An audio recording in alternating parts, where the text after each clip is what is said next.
I want to welcome in for episode 1 of the Payoff Pitch, Kevin Brown, broadcaster on the TV side for the Baltimore Orioles. Kevin, thank you for being with us, man. How are you? Oh, just happy to set the bar low in episode 1. Well, we Start appreciate. low and then you can over deliver from there. Do you ever get confused for former Orioles pitcher Kevin Brown, who only spent 1 year in Baltimore but had a great career otherwise? Yeah, not personally. No one's ever gone up to me and said, "You look different than you did in the 90s." But every once in a while, somebody tweets, "Kevin Brown's calling the game." I didn't know that guy was in broadcasting. And I do have to fend off those sorts of things here and there. My sinker wasn't quite as good. Yeah, But to be fair, I also have not punched as many walls. that's true. Not saying zero. I'm just saying not as many. You haven't been for with as many teams either as the other Kevin Brown was with several teams. You've just been with the Orioles since getting into Major League Baseball. You are a young guy. How did you get such a coveted job at a young? Are you the youngest TV guy in the league? I don't know. Maybe. I think I was last year maybe the youngest full-time TV personally, but I'm not sure if that's changed. And I might also be wrong. Maybe somebody has aged in reverse. Maybe it's a scenario where Michael Kay's on the Benjamin Button path and he's now 26. I worked in Syracuse for 7 years. I was doing radio for the AAA team there. They were at the time the AAA affiliate of the Nationals. In 2017, Dave Jagler, one of the radio voices of the Nats, gave me the greatest really career boost of my life when he called me out of nowhere in the offseason and asked, would you like to fill in on a couple of big league games with the Nats in May? Charlie Slows, his partner, had a high school graduation for one of his sons, I believe. And so I got to fill in with Dave for a couple of games. Turned out there was another opportunity later in the year that arose last minute where I got to fill in with Charlie for a road trip. So I called 8 games. And then before 2019, the Orioles were looking for a younger play-by-play person to replace Joe Angel, who was retiring after being the longtime radio voice of the team. They were looking for somebody to do about 50 games. Masson is the network that runs both the Orioles and the Nationals. So some people there had some familiarity with me from my time with Syracuse and my filling games with the Nats. And that probably got me in the door. And I've been fortunate to keep growing my number of games and profile since then. Pretty fascinating story there. Let's move to the Orioles themselves. This will come out a few days after the opening series wrapped up, in which the Orioles dropped 2 of 3 to the Red Sox. But let's start with Adley Rutschman, who went 5 of 5 on opening day. He struggled a little bit in games 2 and 3 of the series, but you get to see him every day. What are we watching when we watch Adley Rutschman?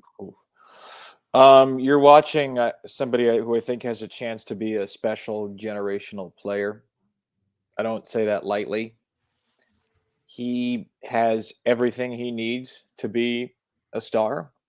His plate discipline is excellent. He doesn't typically swing at balls. He has great control within the zone. He was one of the best hitters by batting average on hard fastballs last year, so his bat speed is good. The one real flaw in his game last season was his work as a right-handed hitter. And at his first right-handed at-bat of the season this year, he hit a ball 109 miles per hour against Chris Sale. And his minor league numbers are pretty similar left and right. He put a lot of work in on that. I think he'll be much better from the right side. So he switch hits. He is an exceptional pitch framer. He is one of the best pitch blocking catchers in the game already. Might be the best. He was metrically the best last year in terms of pitch blocking. And I think he still has a little bit of room to grow defensively, which is amazing because he is already an absolute star there. But I think as he learns the league and learns how to call games and call pitch sequences, he will develop himself into not just one of the elite catchers in the game. I think he will become in due time the elite catcher in the game. I know it's saying a lot. I know JT Realmuto is great. I know Sean Murphy's great. I know there are some terrific catchers. I think we're watching a player who will certainly be a very strong MVP candidate very soon. And it would not surprise me if someday, and maybe someday in the next few years even, he's an American League MVP. How about Gunnar Henderson? Could also win an MVP some year. I think very highly of him. He is a lot of people's pick for AL Rookie of the Year this year. Yeah, and his timing's a little off right now, but we're 3 games into the season. But the great thing about Gunnar Henderson is there are young hitters, and there are old hitters too, that try to chase themselves out of a slump. And Gunnar has not picked up a hit in the first 3 games of the season as we record this, but he's walked 6 times. So he's very comfortable with his strike zone. He's very comfortable with his approach. And even when he's not hitting the ball, he's still taking pitches. He is not chasing pitches. I think he can be an outstanding defensive third baseman. I think he can be an excellent defensive shortstop. I think his future is at third base, but he's a good athlete for being a bigger player. And yeah, I think down the line, he and Adley Rutschman, knock on wood, health being good, have the chance to be kind of generational players and have the chance to be players that we look back on for a long time as the guys that drove the next era of Orioles baseball. I think they are going to become national stars. I don't think they're limited to being local stars. I think they will become absolute national stars. The reputation on Henderson is, as you said, can be very good defensively at 2 positions on the left side of the infield. I was shocked on opening day to see him as the DH. Is that something that you think will regularly happen, has been regularly talked about, or is that just a opening day anomaly? Let's let Urias and Mateo, the veterans, have the defensive positioning. More the latter, I think. I mean, Ramon Urias won a Gold Glove at third base last year, so maybe it was just a little opening day nod to, hey, you won the Gold Glove, let's put you out there. But Gunnar's gone from DH to third to short in the opening series of the season. Adam Frazier's played second. He can play all over the field. Urias can play second and third. Mateo's at short. He even played a little center field in spring. So, no, I think Gunnar will be in the field much more than he won't. And I think it'll be just a carousel among Mateo, Urias, and Frazier. But I expect Gunnar Henderson to play the vast majority of games in the field. I think Anthony Santander will be the more used DH for the Orioles this season. Little eye-opening, sure, but just a day one thing, and I'd expect him to be in the field more often than not. He's 21 years old, and he's a great fielder. The problem is the Orioles have a lot of great fielders in the infield. It's a good problem to have. But no, I don't think he's going to be anything resembling a full-time DH. Maybe once a week or every couple of weeks. I was going to ask you about Santander because he's a guy 30 home runs a year ago, switch hitter, great in the WBC for Venezuela. Seems like with all the young players' attention, kind of forgotten man is the right way to put it, but certainly seems like a guy who's underappreciated. A little bit, yeah. 33 home runs. He had one of the best switch hitting home run seasons in Orioles history. He homered from the plate for both sides of the plate, I think 4 times in the same game last year, which tied Ken Caminiti for the major league record. This guy can hit, and he also was much more confident taking pitches last season. His chase rate has gotten better. He really attacks pitches in the zone, and his right-handed swing is better too. I think he's a legitimate, middle of the order bat. Maybe not a 3-hitter on a big contending team, but a 5-hitter. I think he's a terrific player, and his future. The Orioles have a lot of young outfielders in the system. They have their first-round pick from 2 years ago in AAA, Colton Cowser. He's knocking down the door. They're the first-round pick from 3 years ago, Heston Kjerstad, at a monster spring. He's in AA. They have Cedric Mullins. They have Austin Hayes. They have Kyle Stowers. So I think a lot of people figured by this point Santander would probably have been traded. He was whispered about as a big trade candidate the last couple of years, and now he's made himself a pretty invaluable presence in the middle of the lineup. Orioles stole double-digit bases in that first series against the Red Sox. Is that more of the bigger bases rule or more of the disengagement rule coming into play?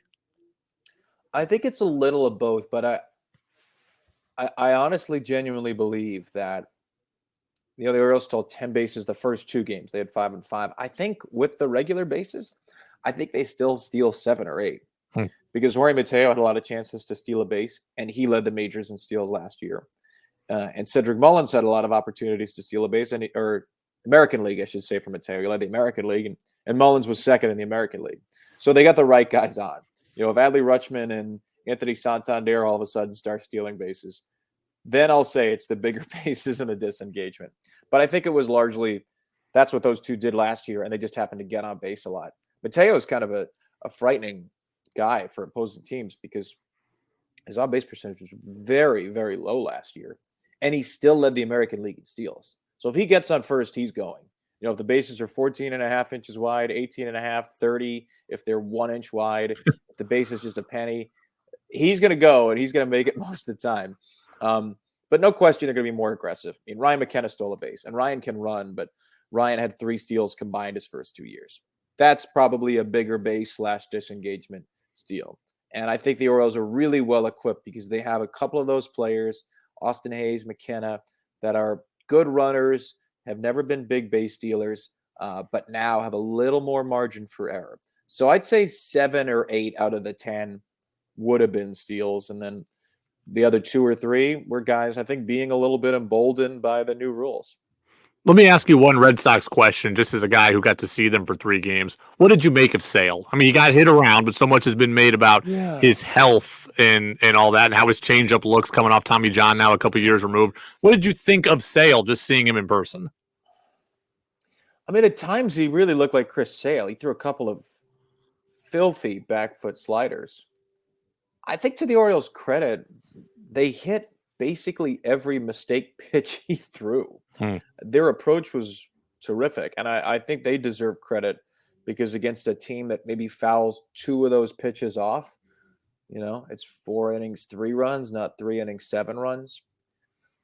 It's hard for me to make too much of it for a guy who's thrown 11 starts in the previous 3 seasons. He looked great at times, and I think if I was a Red Sox fan, I would say, let's give it a few more starts because there's something there. And when he needed to pump the velocity, he did. But he threw the ball over the middle plate maybe 4 or 5 times. And all 4 or 5 times, it felt like the Orioles hit the ball 400 feet. Kevin, I'll get you out of here on some rapid-fire-ish questions. Okay. As a Mariners fan, I'm going to use these examples. But do you ever walk down Utah Street at Camden Yards and just look at the range of players that are on there? Because like Sam Haggerty is on Utah Street, but so is Ken Griffey Jr. And I'm like, just the range of variance in who has hit a ball there has to be huge. Not as much as I should, probably. No, but that could be a new fun pregame segment. Pick the random Utah Street home run of the day. What is it? Is it 400 feet? What's what makes Utah Street special? Like, there's got to be a distance that is out there or something. It's not 400 everywhere. I mean, you can hit a pretty normal home run right down the line. Hit it, I don't know, 370, and if you hook it right down the line, you get out of Utah Street. I think it's just special because it's one of the things that makes the ballpark unique. It's right in front of the warehouse and right in front of the brick wall. And I think it's cooler when you hit a home run onto something rather than just into the bleachers. Like hitting a home run onto Lansdowne or hitting a home run into McCovey Cove. In a lot of ballparks, that's just a long home run. But when you have a splash or when you have a ball bouncing up off the warehouse on a couple of bounces, it's different. I'm still waiting for the day for somebody to hit the warehouse on the fly in a game. It's only ever happened in the home run derby, and it was Ken Griffey Jr. Yep, actually, he's the only one to do it. Stadium with the best ballpark food. Best media food or best ballpark food? Because best media food. Media food. Wow. This I'm gonna forget somebody for sure. I'm gonna pull up the Orioles schedule while I do this because I want to give you the right answer on this. The one that jumps to mind, Yankee Stadium's media dining is exceptional. They just have a lot of options. Yankee Stadium has all these little individually packaged cupcakes. So that's nice. We really like that. As I'm looking through the list right now, let's see. As a young broadcaster who's upping your game total per year, have you been to every stadium yet? Not yet. No, I think I'm missing about 7. Okay. 7 or 8. I'm going to Texas tonight for the first time. Houston's media spread is good. Gosh, who am I forgetting? I know I'm forgetting someone. But I usually just eat the media food because it's right there and it's convenient. It saves time. When I was working in Single A for the Astros affiliate, we had chicken speedies at the Tri-City Valley Cats almost every night. That was delicious. Now, it's just low A, but that was a good bar there for low A. That's nice. I have heard that the garlic fries in San Francisco are incredible, but I've not eaten the garlic fries in San Francisco. You know what? I guess I got to say the ones I've been to, Yankee Stadium and Houston Minute Maid, have the best press dining. A lot of options. I like a wealth of options. I like to be able to pick and choose. Last question. Culinary pregame experience. Last question. Most famous contact in your phone is who? Wow. That's an interesting question. It's probably like somebody in the world of broadcasting.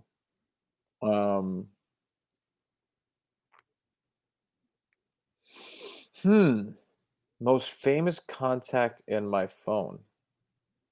Because I see a lot of these Oriole players on a daily basis. I don't have a lot of phone numbers necessarily. I don't know. Is Cal Ripken hanging out in there? We got the national. It's got to be Jim Palmer. Okay, it has to be Jim. That's easy, but 3-time World Series winner, Hall of Fame pitcher. I believe he's the only Hall of Famer in my phone. So I think it's got to be Jim. Andre Ware won a Heisman. Yeah. Andre was my partner for a while. So I think Andre's pretty famous. Anybody that wins a Heisman will be up there. And then you get into the famous broadcaster world, Mike Breen and Sean McDonough and Ian Eagle and all those folks. But I think it's got to be Jim Palmer. There you go. That's a Hall of Fame pitcher. How many people have a Hall of Famer in their phone? I'd have to go through and look and see if I have any Hall of Famers. There might be one in there, but Jim Palmer's a tough. I think that's got to be the one. I think it's Jim Palmer. There you go, Kevin. Man, I appreciate it. Good luck. You're second. Yeah, I'm second after the first 400 others that are there. I'm going to be scrolling through my phone the rest of the day. Oh, you know what? Who's more famous, Jim Palmer or Bill Walton? Ooh. I think Bill Walton has a more cult-like following, so I'd probably say Bill Walton. I think it's probably Bill Walton. And the next question then is do you have a Bill Walton contact that will he answer you, or you just have a number? Because I got numbers of people I know I won't get answers from. I have met Bill a couple of times. Okay. So I think we've maybe texted twice. All right. But, I am seeing Dead and Company on a baseball off day this season. I actually have a Grateful Dead T-shirt here. I almost wore it today. I wore this Sarah Lang's and ALS baseball is the best one instead. But I will probably be texting Bill before I go to the Dead. Come by Citi Field. It's all happening. Let's go, please. That's a good impression. Go down. That's a good way to end it, man. Kevin, thank you so much. Appreciate the bar being set high in episode 1, and we'll see what we can do in episode 2. Maybe Bill Walton will come on episode 2. Maybe. I'll give you his number.